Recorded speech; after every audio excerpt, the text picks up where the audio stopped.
No vídeo de hoje, vamos encerrar o período da gênese da capoeira, fazendo as considerações finais deste período que nós vimos nestes primeiros vídeos e também destacando os pontos mais importantes de toda essa história. Para quem não assistiu os primeiros vídeos, os links vão estar na descrição aqui embaixo. Antes de iniciar o vídeo, eu gostaria de mandar um abraço para o meu amigo lá da França, o Henrique Almeida, que está sempre me assistindo e compartilhando todos os meus vídeos aí. Henrique, um abraço, logo logo a gente se encontra aí. E também mandar um agradecimento para o Gigante do canal Capoeirista Curioso, que deu uma força para a Malta divulgando ela lá no canal Capoeirista Curioso. O link vai estar na descrição aqui.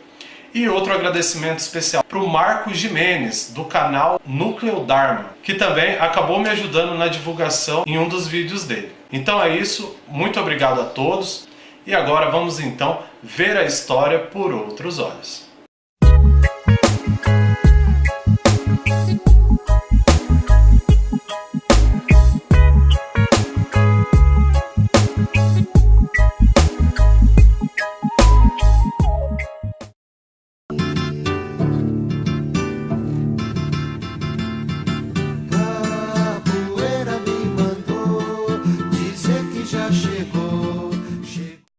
Primeiramente, a gente tem que saber quais foram os períodos que a gente acabou de tratar aqui nesses primeiros vídeos. Os períodos são exatamente do século XVI ao século XVII, ou seja, de 1501 até 1700, embora a nossa história comece exatamente em 1500. É importante salientar que nesse período a documentação era muito escassa. Não é uma documentação tão acessível quanto nos outros séculos. Por isso, para a gente entender a história desse período, a gente precisa entender como viviam as pessoas naquela época no Brasil. Entendendo como elas viviam, a gente vai conseguir montar, assim como um quebra-cabeça, a história dessa época.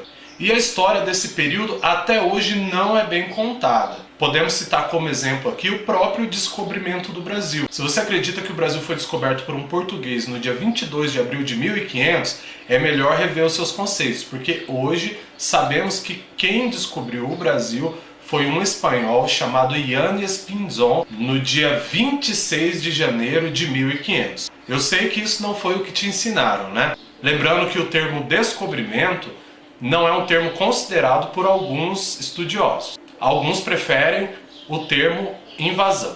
E o que aconteceu nesse primeiro momento após a chegada dos portugueses no território brasileiro? O Brasil foi arrendado para um grupo de ricos mercadores, que tinham como líder um sujeito chamado Fernando de Noronha, que embora nunca tenha pisado no solo brasileiro, ganhou uma ilha que até hoje tem o seu nome. E o trabalho desse grupo era justamente explorar o território brasileiro e também explorar o pau-brasil. Então, ao longo dos primeiros anos, eles foram construindo pequenas feitorias e essas feitorias foram as primeiras habitações, não sendo dos nativos, construídas no território brasileiro.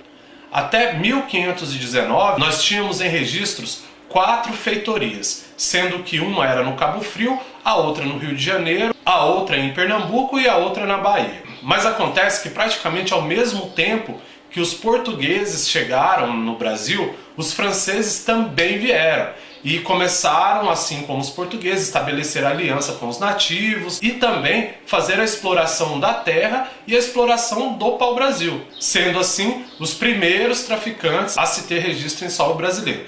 E tanto os traficantes quanto os autorizados a mexer com a extração do pau-brasil eram conhecidos como brasileiros. Então, o termo brasileiro não se referia a quem nascia no Brasil, e sim aquele que trabalhava com o pau-brasil, assim como quem trabalha com sapatos é conhecido como sapateiro e assim por diante. E com a presença cada vez mais intensa dos franceses nas terras brasileiras, a coroa portuguesa achou melhor tomar alguma providência para deixar bem claro que a terra era deles. Com essa presença tão enfática dos franceses nas terras, Portugal começou a sentir que poderia perder algum pedaço da terra, porque a costa brasileira é muito grande. Naquela época, com um grupo só de pessoas vigiando as costas, Era impossível ter o controle de tudo. Daí os franceses se aproveitavam muito bem disso. E se até então a coroa portuguesa não tinha como prioridade o território brasileiro,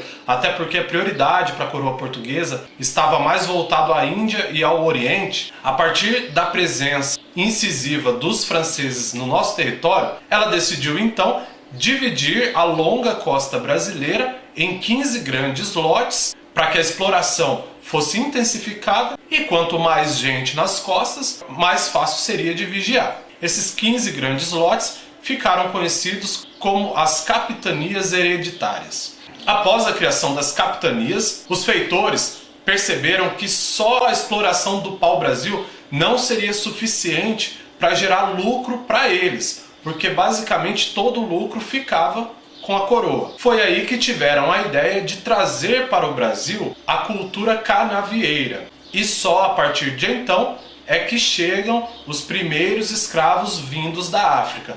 Até esse momento, toda a mão de obra escrava era constituída por nativos do território brasileiro.